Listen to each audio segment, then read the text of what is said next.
Greetings, Japan fans. Today's show, we talk about leading in Japan.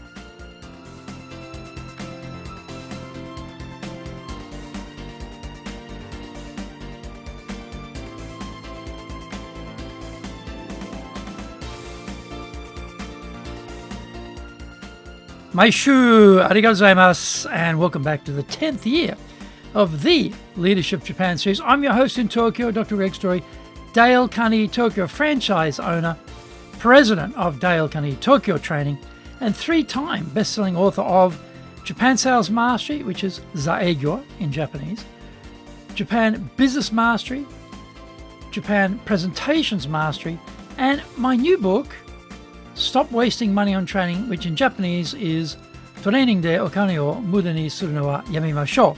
And all of my books are available on Amazon. This podcast brings insights, examples, and experience about leading in Japan. Trust me, it is different here.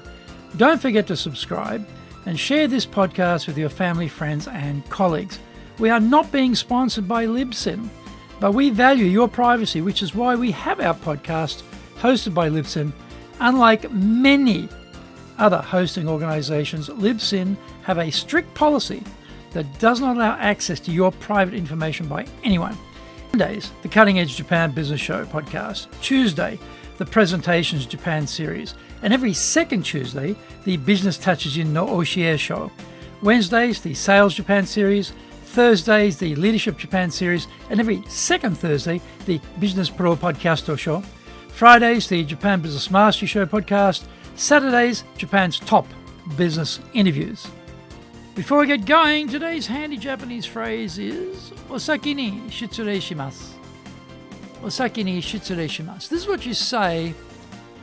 Say you're heading out the door at work before everyone else is ready to go home. You're going home before them. So osaki ni means I'm going before you, and shitsurei shimasu means excuse my rudeness for leaving before you. So very polite, of course. I only say this with colleagues. You wouldn't say this necessarily with a client. But osaki ni shitsurei shimasu. Osaki ni shitsurei shimasu. Osaki ni shitsurei shimasu. If it's a very close relationship, you can just say osaki ni. Osaki ni. Osaki ni. Osaki ni shitsurei shimasu. Osaki ni shitsurei shimasu. Osaki ni shitsurei shimasu. Now this is episode number 500. Today we're talking about the end of the driving leader in Japan, but let's talk a little bit about episode 500. This is over 9.5 years now. I've been doing this podcast every week, rain, hail or shine, through the holidays, through the breaks, comes out like clockwork. And think about sitting down and just writing down 500 leadership themes you could talk about. Just try that. Trust me, that is not easy. So getting original content done every week is quite challenging. And I try to draw on things that I observe. I look at things that I read. I try and take some inspiration from my own experiences and problems that I have, and try to come up with an original take on these. I don't do this particular podcast as a interview style. I have a different podcast for that, which is Japan's top business interviews, where I interview CEOs and we talk about leading in Japan as the only topic. This one is, well, just me and my thoughts on leading in Japan. So again, it's got to be original. I've got to try and come up with something a little bit fresh, a little bit of an angle on things. I try to, where I can, include my own experience, both the good and the bad. It's always probably the bad is always probably more amusing and interesting, but try to find things that are helpful. So if you've been with me since episode 1, 500 episodes ago, well, thank you very much. If you've joined on the way through, thank you very much for joining. And if you know people who are leading, and may not be leading in Japan, because really 95% of what I talk about in this program is probably generic and common to leading anywhere. But there is that Japan element in the podcast, basically, but it's not like 95% on Japan and 5% on commonalities of leading. It's the other way around.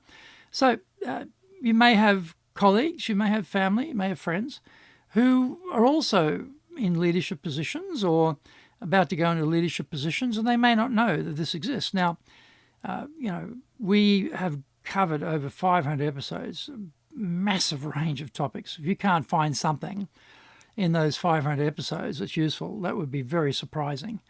I think there's probably a lot there for everyone. So take a look at it, go back into the archive, find other episodes. Some are topical in the sense of they're a bit time-bound, but not many.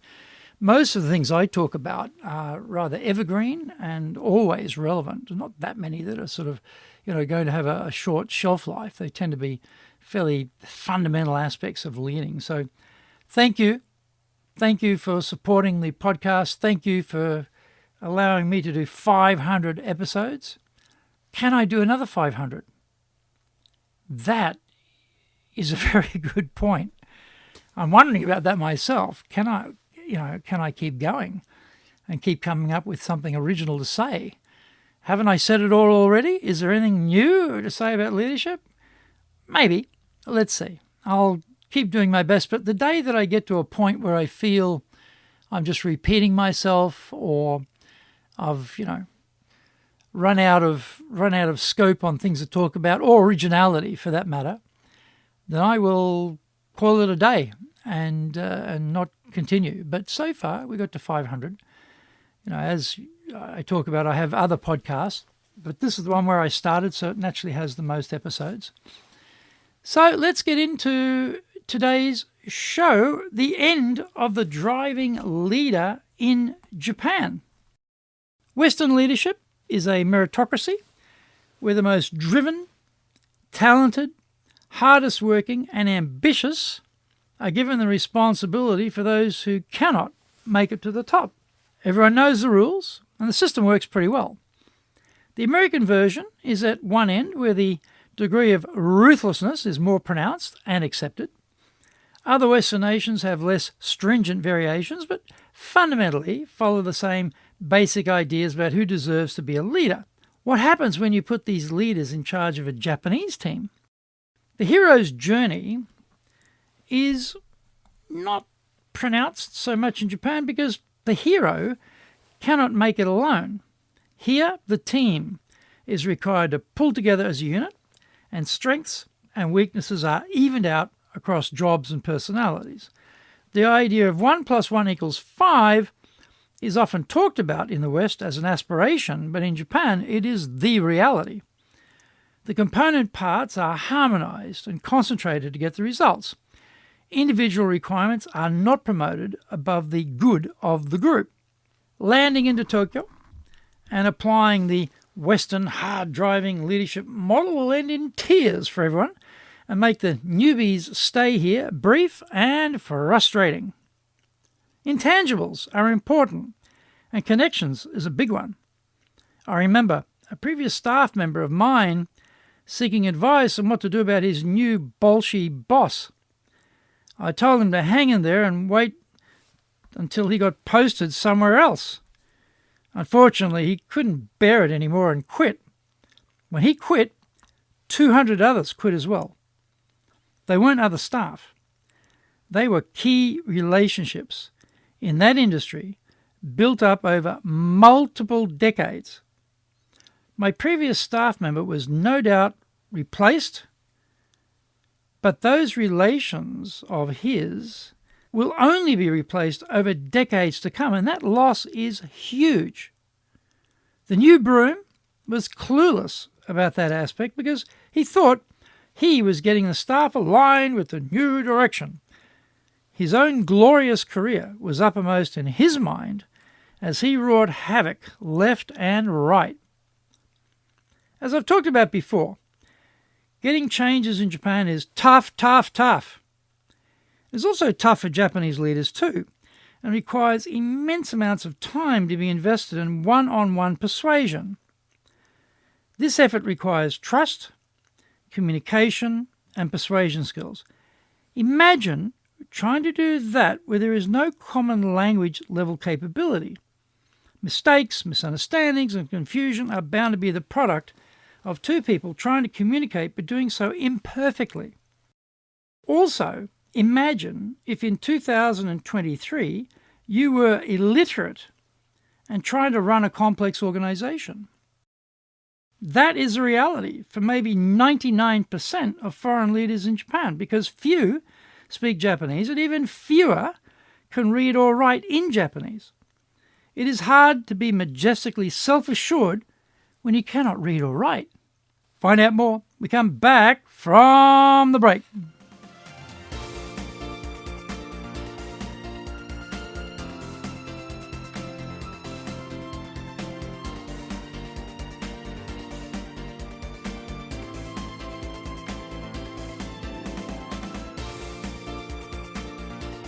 Today's show is brought to you by our public courses, but we also are doing custom in-house programs. We do them in both Japanese and English. We do them in our super safe classroom and live online. On the 6th of February, we'll be doing our high impact presentations program. Brilliant course, 2 days in the main modules, 2 instructors, everything videoed, massive individual feedback and coaching in this program. Unparalleled coaching in this program. On the 13th and later on the 25th of February, we'll be doing our Dale Carnegie course.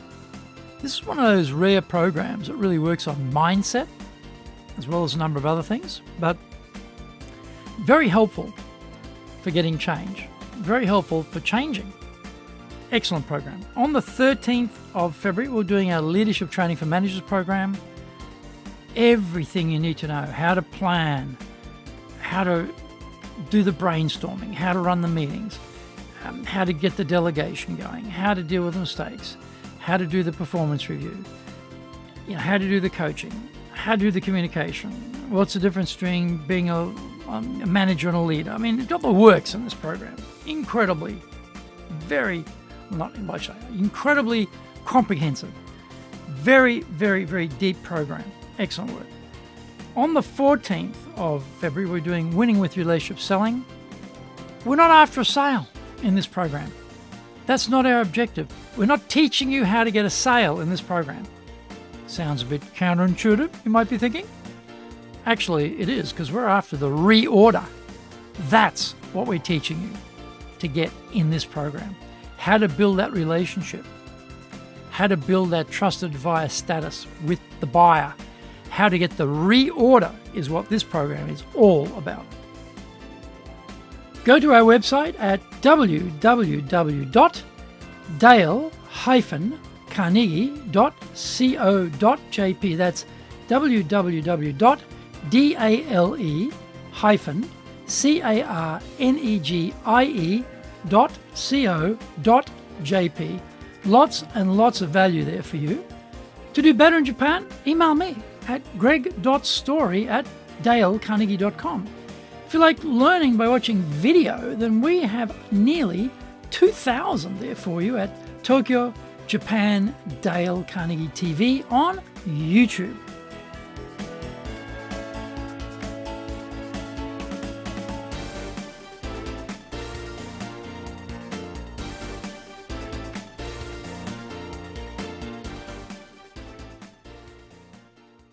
Welcome back.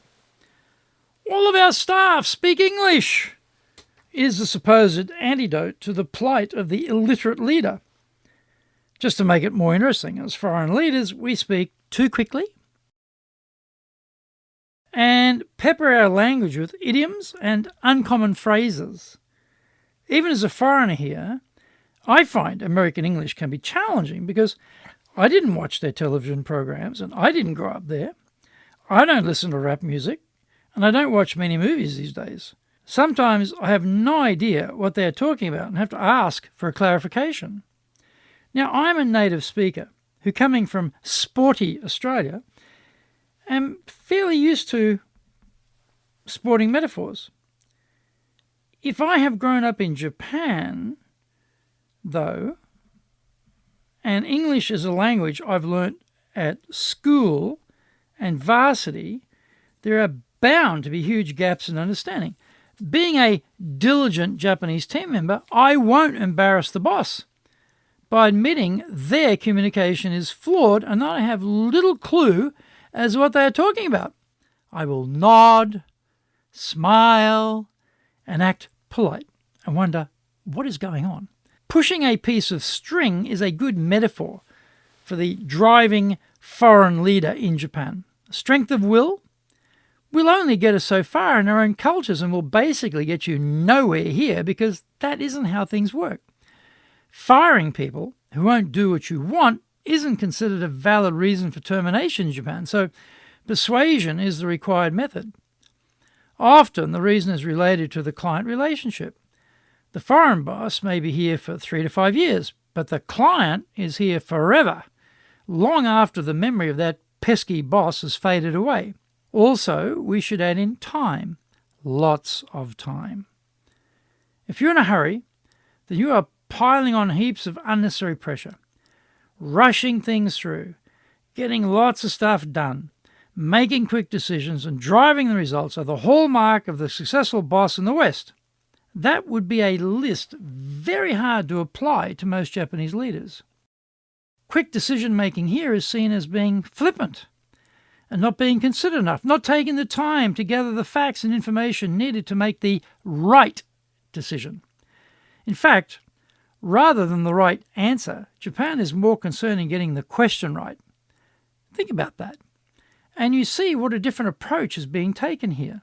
Japanese leaders are masters at building a consensus, smoothing out obstacles, and finding a harmonious path forward. They don't want hidden resistance and slowing down the execution of the decision. They know the clients and the staff, and they know the limits of how far they should push and where they should compromise today for the future benefit. Humility and a desire to learn new skills and methods is a worthy set of aspirations for the foreign leader transplanted here for a few years, rather than imagining business infrastructure and customs have to now change because the foreign leader has now landed at Haneda. Japan has a lot to teach us, and we should be open to the lessons because these will hold us in good stead wherever we go in the world.